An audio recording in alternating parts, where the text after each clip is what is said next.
거의 뭐 부러지고도 남는다라는 거죠. 과매도가 됐으니 얘가 내려갈 때마다 저점 매수가 들어온다는 거죠. 연준이 금리를 동결시키고 금리를 내리면 이제 주가 바닥 찍겠지. 하나 착각하는 게 뭐냐면은 그때부터 빵 하고 얘가 가면서 진짜 바닥을 준다는 거죠.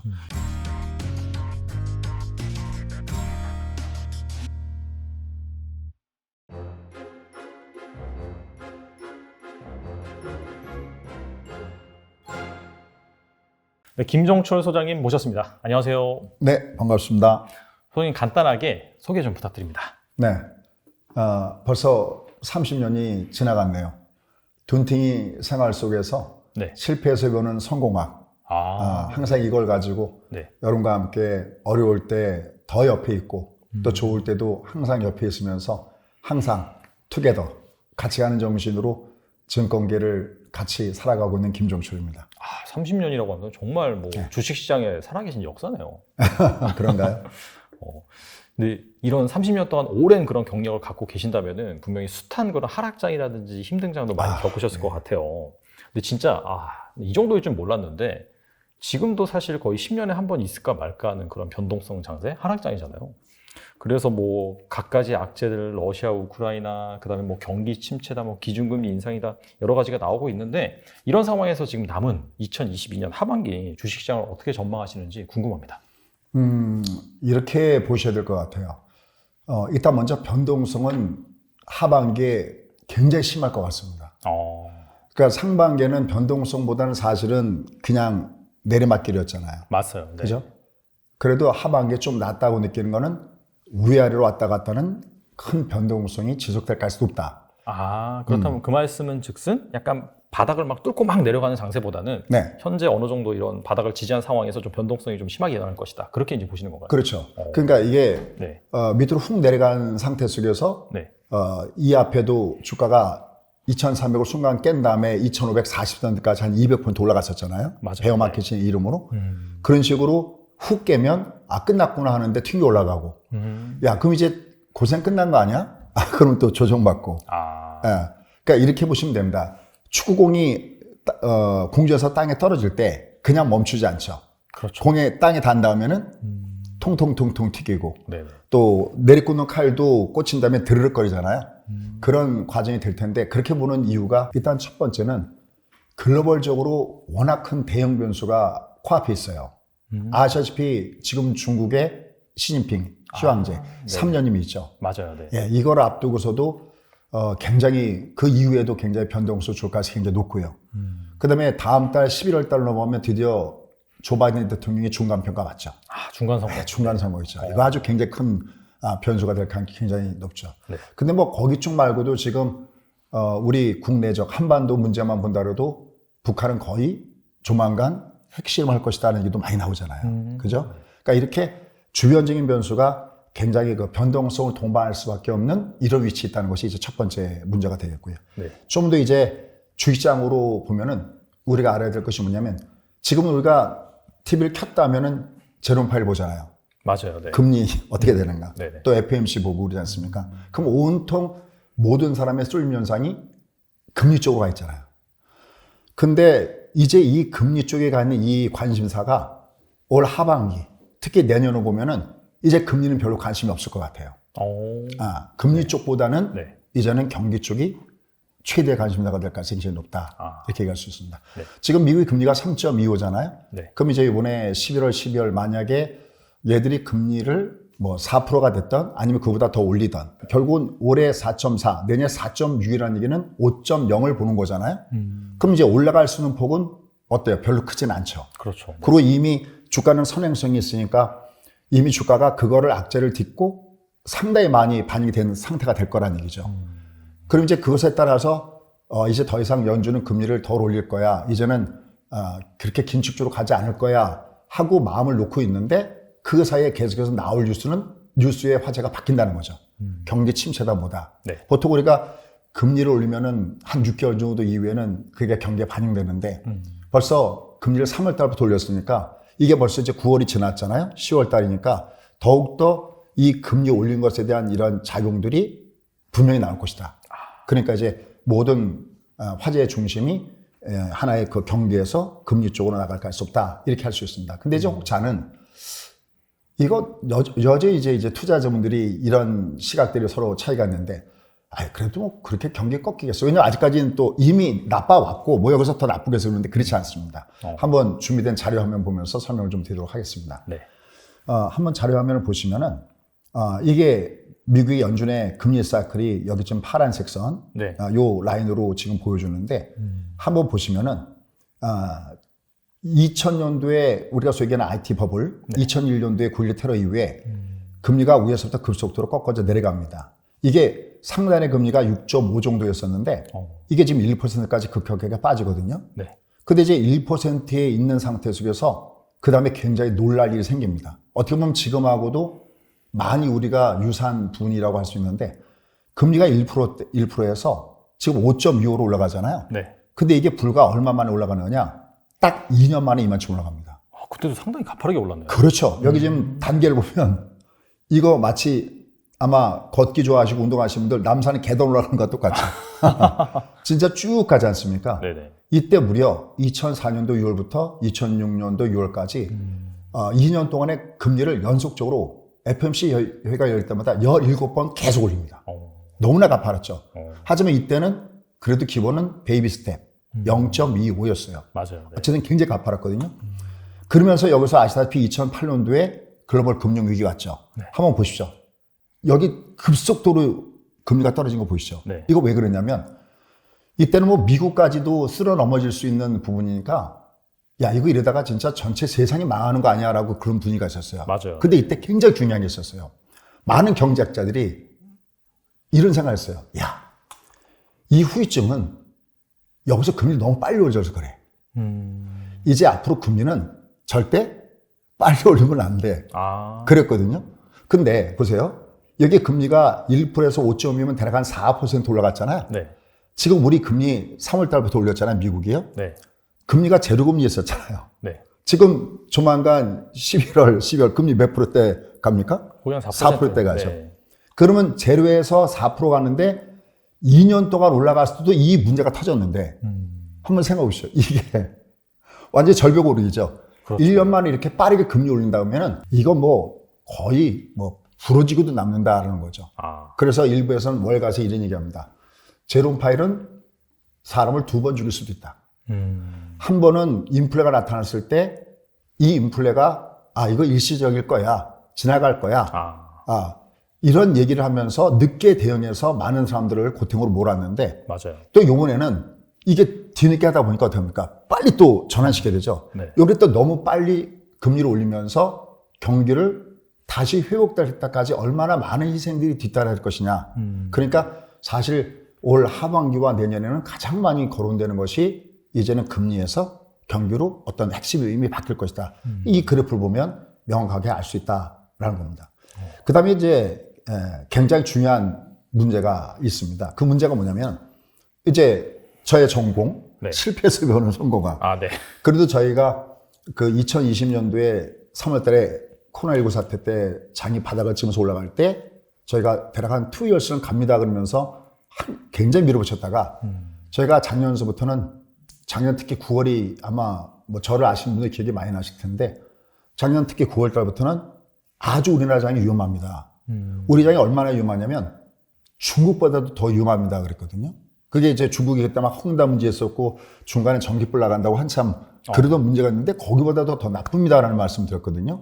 그게 이제 간단하게 아는 방법이 있어요. 그러니까 여러분들이 저를 비롯해서 많은 나름대로 유명하신 분들이 나와서 좋은 얘기를 하지만 여러분이 그걸 자기가 주장에 활용하는 건 굉장히 어려워요.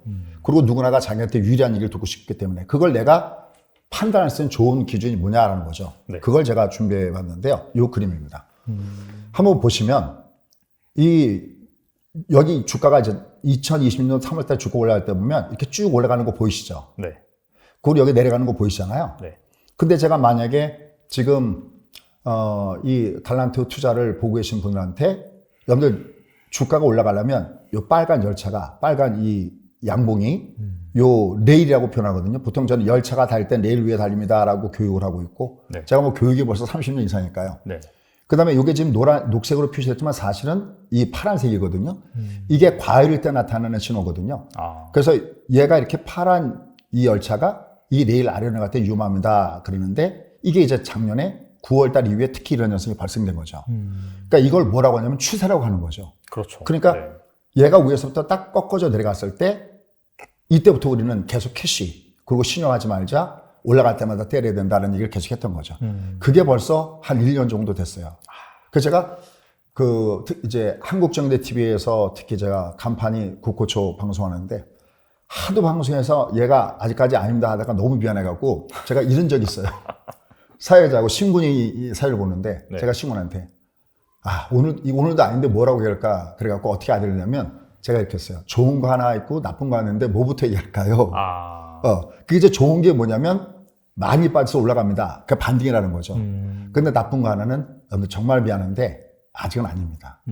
그때 제가 얘기한 것이 우리는 이제 한번 상승 사이클 타면 31개월 올라가요. 그러니까 3일 운동 만세 그러듯이 외우기 좋게 그래요. 경기 사이클 자체가 우리는 네. 그러니까 아무리 잘 나가는 장에서도 한 3년 이상 한 다음에 내가 만약에 속칭 권리금을 받고 팔아 넘기려면 한 3년 정도 있으면 팔고 넘기기 딱 좋습니다. 우리나라 경기 사이클로 봤을 때. 네네. 그리고 내려갈 때는 보통 18개월, 1년 6개월 동안. 그러니까 얘가 고점을 찍었을 때 이게 작년 6월 달에 고점을 찍었으니까 아무리 바닥이 빨리 와도 최소한 1년인 6월 달까지는 지나봐야 된다는 거였거든요. 네. 그러니까 그걸 뻔히 알고 저희 수강생한테는 이 노하우를 같이 공유하고 우리는 아니니까 우리는 현금 갖고 있고 되도록 하지 맙시다 그러는데 제가 팀에 나가서 여러분이 괜찮다 그럴 수는 없잖아요. 그렇죠. 그래서 이때도 사실 막 앞으로 많이 달렸었어요. 그래서 제가 이런 얘기 했어요. 그러면 제가 장이 뻔히 안 좋은 걸 아는데 좋다고 하면 이게 되겠습니까? 라는 그 얘기까지도 한 적이 있었거든요. 자, 그런데 근데 손님 왜 하반기에는 그러면 장이 변동없이 심할까 그럴 때 이게 이런 게 있어요. 주가가 올라가잖아요. 올라가면 더 많이 가요. 원래 가야 되는 자리보다 더 많이 갑니다. 그걸 버리려고 하고 네. 또 내려갈 때는 더 많이 빠져요. 그렇죠. 그걸 뭐라고 해요? 역버블 혹은 과매도고이라고 하는데 지금 주가가 거기 왔어요. 그 신호가 여기 보시면은 녹색 보이시죠? 네. 요게 이제 주가가 6월 달에 빠질 때 이게 2300선대 아래 살짝 탈취할 때거든요. 네네. 그러니까 저희는 이제 여기서 계속 현금을 유지하다가 물량 공백전이 왔습니다. 그래서 여기서 잡은 다음에 여기 올라갈 때 저희가 이제 여기 오면 이제 두 대 맞거든요. 여기만 한번 때려주고. 그 다음에 이제 바로 요 앞에 2155로 끝났잖아요. 앞달 월말에. 네. 저는 또 들어간 게 왜냐면 이 아래 있다 보면 네. 이게 과매도라는 뜻이에요. 그러니까 역버블입니다. 네. 그러면 지금 우리가 봤을 때 이런 차트 말고 우리가 객관적인 그 지표로 봤을 때 얘가 과매도가 됐다는 거 어떻게 하냐 할 때는 아마 여러분들 뭐 PER, PBR 같은 얘기는 워낙 많이 들어봤을 겁니다. 네. 얘가 지금 1배 이하 0.8 정도 있으니까. 근데 이거 맞아요. 말고도 네. 우리가 과매도권에 있을 때 많이 따지는 것이 뭐냐면 우리의 GDP 대비 현재 주가의 시총이 얼마 정도 되느냐. 또 M2, 총 통화량, 돈이 풀린 것 대비 현재 주가가 어느 정도 수준에 있는가를 따져보거든요. 이게 다 지금 아까 요 근래 최악의 순간에 왔다 그러는데 네. 진짜 동의하는 게 그게 다 위창에 다 내려와 있어요. 그러니까 우리는 그러한 경제적인 그 지표와 얘를 봤을 때 얘는 이 아래 내가 이건 다 과매도 지역인 거죠. 그러니까 얘는 현재 주가가 이게 과매도에 와 있으니까 얘는 떠야 되는데 그럼 이제 과거의 데이터를 좀 보여줘야 되잖아요. 백데이터를. 네. 네. 그래서 이렇게 이걸 보여드려 버리면은 이게 여기 보이시죠? 이게 98년대 이때거든요. 좀 더 많이 빠졌을 뿐이지 결국 얘가 이 녹색 캔디라고 그러는데 네. 여기 들어오면 얘가 과매도가 되는 거고 이게 거꾸로 위에 녹색 존 있잖아요. 네. 이건 이제 과열이라는 거예요. 너무 많이 갔다는 거죠, 쉽게 해서. 그러니까 이게 요 라인에 들어오면 얘는 주가가 저평가 영역이 있어요. 실제로 얘도 이렇게 보시면 이게 꺾어져 내려간 거는 여기였는데 미리 여기도 과열 신호 들어오죠. 근데 이때도 실제로 보면 우리나라 이 3,300까지 갔을 때가 모든 게 다 과열 신호를 보이고 있었던 거예요. 그러니까 항상 여러분들이 지금 이 좋은 코너 저희한테도 기회가 있었는데 제가 한 가지 그래도 꼭 3년 이상 제가 똑똑해서 성공한 것이 아니라 넘어졌다가 자꾸만 일어나는 법을 배우면서 이렇게 드릴 수 있는 꿀팁은 항상 주가는 원래 가는 것보다 더 많이 가고 내려갈 땐 더 많이 내려간다. 네. 그러니까 항상 이것이 어떤 과열존과 혹은 또 지금처럼 이 역버블존, 과매도 구간은 항상 우리가 봐야 된다라는 것이고 이때 명심할 것은 뭐냐면 내가 베팅을 공적으로 뭐 일반 투자들 뭐 신용이나 뭐 많이 쓰는데 그때는 이렇게 올라탈 때 써야 돼요. 이거는 그냥 한꺼번에 우리가 그냥 거치고 한 번에 그냥 원픽을 확 집어넣어서 확 올라가면서 먹는 스타일이고 네. 요 구간은 조금씩 분할해서 들어가면 나중에는 결국은 이길 수 있는 구간. 그래서 결론적으로 왜 하반기에 이 주가가 변동성을 볼 거냐면 과매도가 됐으니 얘가 내려갈 때마다 저점 매수가 들어온다는 거죠. 네네. 또 스마트머니 같은 경우도 들어오고 어떤 단기적인 그 수익을 노리는 사람들 세력들은 반드시 내려갈 때는 이걸 잡아줬다가 대신 이걸 그냥 잡고 얘를 갖다 그냥 끌고 가는 그런 상승 추세가 아니라 네. 그러니까 하락 추세 속에서 들어주는 반대가 있으니까 계속 하반기 이후에는 장이 위아래로 왔다 갔다 한다는 거죠. 그러니까 내려갈 때 투매하지 말고 너무 또 위로 갈 때 쫓아서 매매하지 말고 그 사이클을 잘 보시는 것이 좋을 것 같다는 판단입니다. 그렇다면 이거 같은 경우에는 지금 그 월봉이고 72개월 이동평균선을 결과적으로 이제 하회했을 때 약간 좀 과매도라고 볼 수 있는 건가요? 6개월이죠. 6개월? 70이 아니라 이제 6개월. 그게 왜냐면은 우리가 이제 각각의 이동평균선은 각각의 역할이라는 게 있어요. 그러니까 쉽게 해서 우리가 일봉선에서 5일평균선은 이게 꺾이면 야 사람의 심리가 어때? 심리를 나타내는 거고 뭐 20일선은 뭐 세력선이다, 60선은 수급선이다 그러는데 우리가 이 6개월선은 한 달은 20일이잖아요. 네네. 물론 그냥 노는 사람이 한 달 30일이지만 우리 주식쟁이는 한 달 20일이죠. 네네. 그럼 6개월이면 120일인데 120일이 기업의 재고 사이클, 펀더멘탈 선하고 연결되어 있기 때문에 이게 일종의 펀더멘탈 선이고 일종의 스마트 머니 선이다라고 보시면 되는 거죠. 이게 이제 6개월 선이고 맨 밑에 있는 게 이제 72개월. 이게 72개월. 72선. 네, 예, 이게 72개월 선. 예, 맞습니다. 이것도 사실은 네. 뭐 오늘 뭐 시간이 안 돼서 그런데 이것도 72개월 선도 굉장히 중요한 역할을 합니다. 예. 그래서 그러니까 얘는 올라가도 두둥이 맞는데 이 앞에처럼 네네. 두둥이 맞는데 얘는 대신 이제 막 이제 위에서 막 버블 존에서 막 하락으로 꺾이는 ING 구간이 아니에요. 이제 이미 여긴 지났어요. 예, 그나마 다행인 거죠. 이거는 아니에요. 그러니까 제가 맨날 뭐 강의할 때 여러분들 식사 제대로 하시고 다음에 왼손 갖기 위해서 운동도 좀 하시고 그러십시오 그러는데 이제 여긴 지났어요. 이제 여기는 과매도 구간이라는 거죠.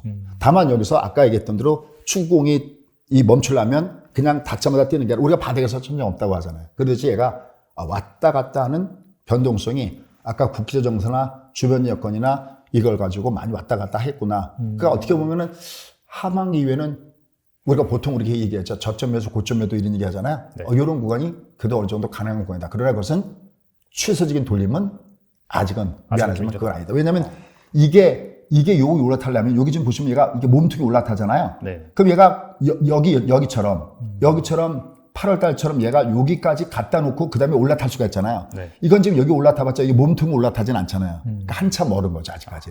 추세를 돌리는 건 한참 남았어요. 그런데 많이 빠졌기 때문에 들어준 가가는 바로 코앞에 있으니까 그거는 걱정할 필요는 없다라고 얘기할 수 있습니다. 어떻게 본다면은 긍정적으로 본다면은 일단은 과매도 구간이기 때문에 약간 여기에서 좀 지지할 가능성이 높다. 이제 이렇게 이제 볼 수 있는 거고 대신에 완전 상승 추세로 돌리기 위해서는 시간이 좀 필요하다. 이제 이렇게 볼 수 있겠네요. 그렇죠. 조건들이 필요한 거죠. 뭐 뒤에서도 그런 말씀을 드리겠지만 네. 이 주가가 돌려놓을 때 중요한 요인들이 몇 가지가 있거든요. 그 요인들을 우리가 체크해야 되겠죠.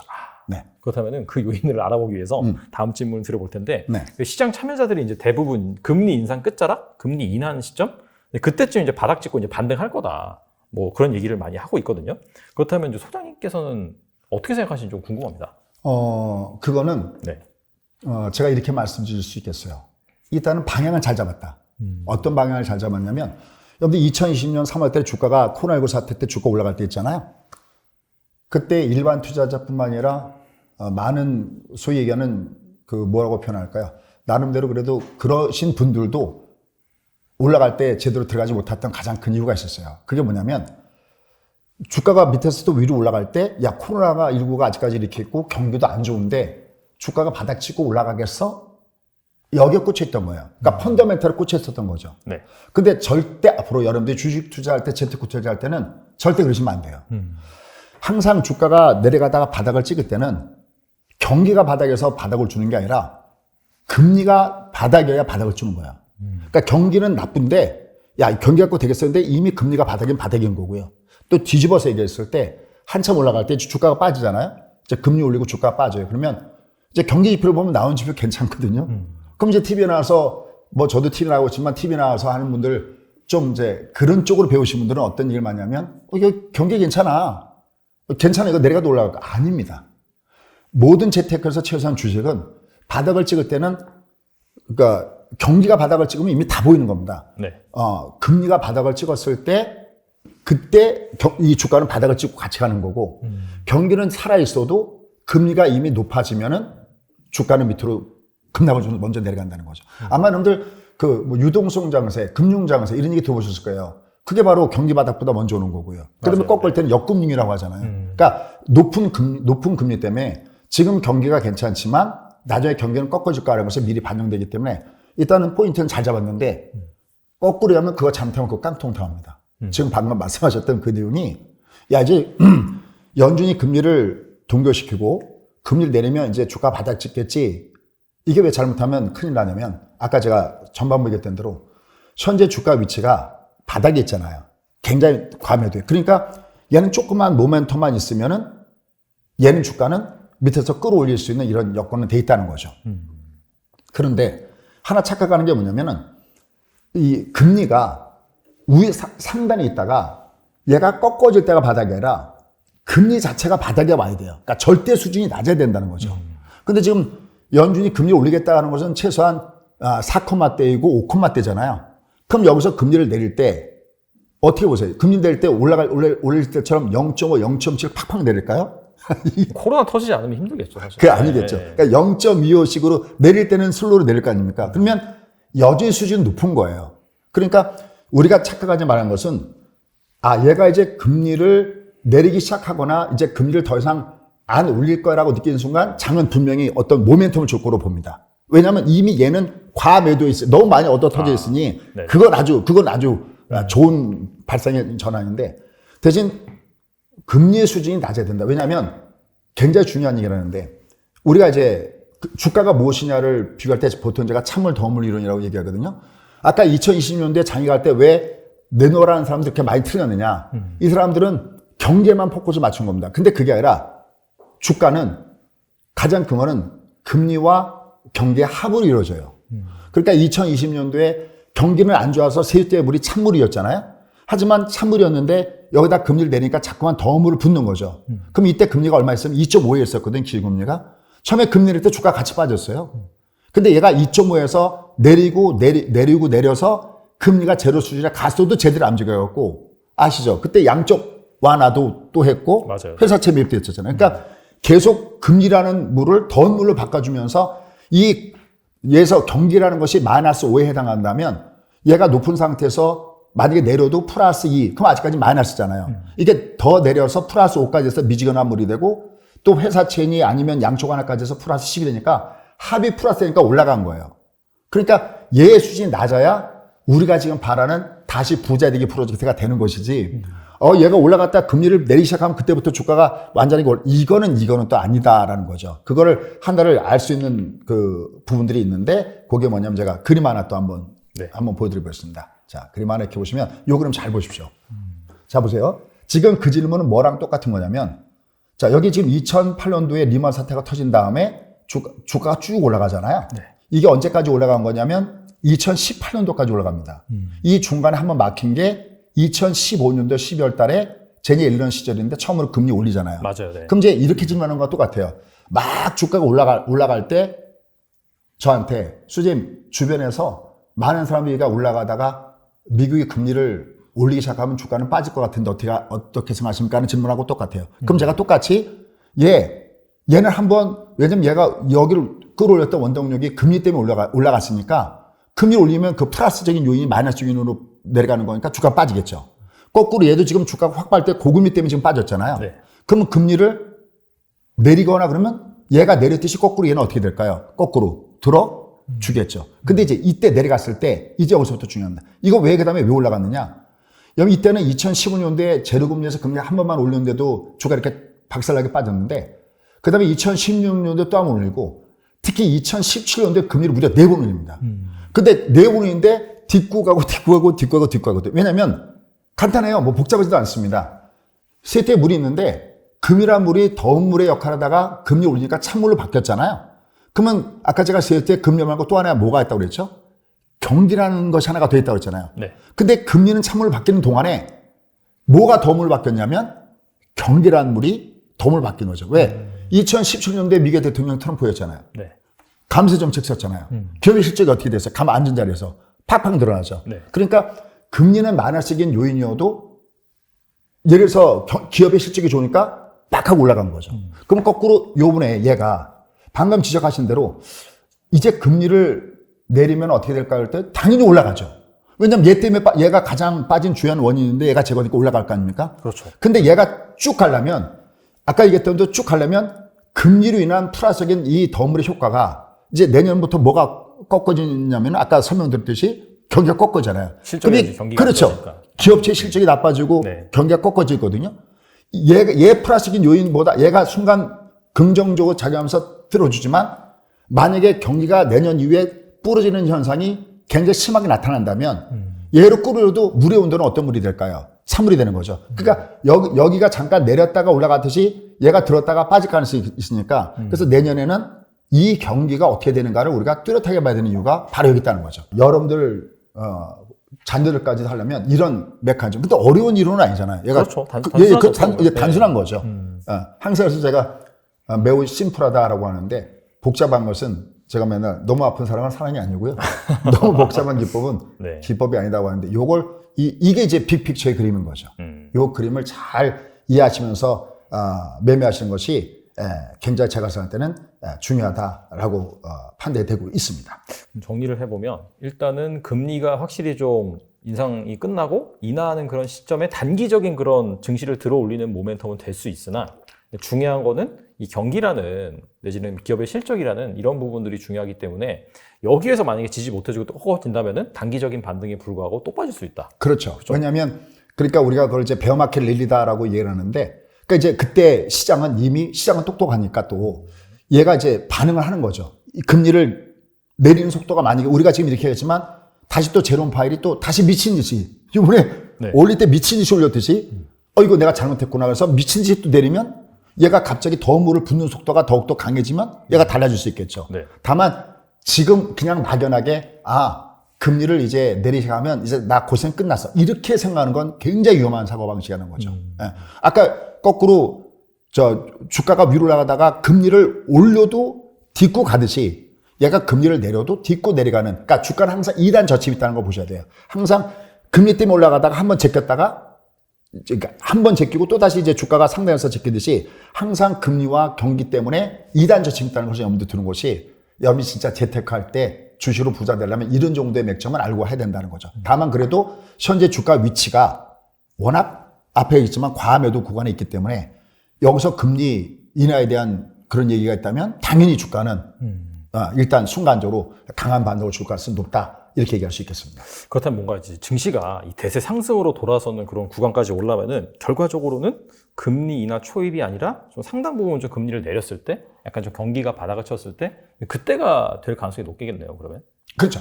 경기 바닥하고는 상관이 없어요. 아까도 했지만 방금 앞에 전반부에 말씀하신 게 그게 맞는 겁니다. 그러니까 아직까지 이제 경기가 이제 부러질 거 아니겠습니까? 경기가 부러져 갖고 얘가 안 좋고 기업체 실적이 안 좋은 걸 이미 우리가 보고 있는 겁니다. 데이터로 매일매일 안 좋다는 얘기가 나오는데. 네. 금리가 상단에서, 그러니까 만약에 이제 얘가 쉽게 해서 한 5% 정도 갔다 그러면 5%에서 상단에서 얘가 금리가 꺾어져 내릴 때 이 얘가 꺾어져 내려가는 속도이거나 얘 수준이 얘를 딛고 일어설 수 있을 정도까지 내려오면 그때부터는 빵 하고 얘가 가면서 진짜 바닥을 준다는 거죠. 그럼 가만히 생각해 보시면은, 주가 바닥을 쳤을 때 그 2000년도에 IT 버블 있었을 때, 아까 그 앞에 자료화면에 있었지만 IT 버블 있었을 때 보면 금리가 6.5에서 1%까지 왔을 때 이때가 대세 바닥이었잖아요. 그 다음에 또 2008년도에 리먼 사태 때 얘가 5.25까지 갔다가 그 다음에는 제로금리였을 때 주가가 강해졌죠. 네. 뭐 멀리 갈 것도 없네요. 2020년대 금리 제로였잖아요. 맞아요. 네. 그러니까 금리가 이렇게 제로라고 하는 어떤 초저금리. 제가 여러분께 이해하기 쉽다고 방송에서는 초저금리라고 하지만 여러분들이 막 머릿속에 박히도록 금리가 똥금리가 돼야 된다 그러는데 그게 됐을 때가 이제 여러분들이 또다시 부를 축적할 수 있는 정말 그런 부는 얘가 이렇게 올라간다 이제 얘가 위에서 꺾을 때 이렇게 무섭게 꺾어줬잖아요. 우리가 보통 사이 높으면 고리 깊고 고리 깊으면 사이 높다고 하는데 그러한 절호의 찬스가 분명히 돈을 갖고 있는 사람, 미리 지금 공부하는 사람한테는 뭐라고 표현할까? 평생 아주 절대절의 기회가 분명히 오고 있는 것은 맞는 거죠.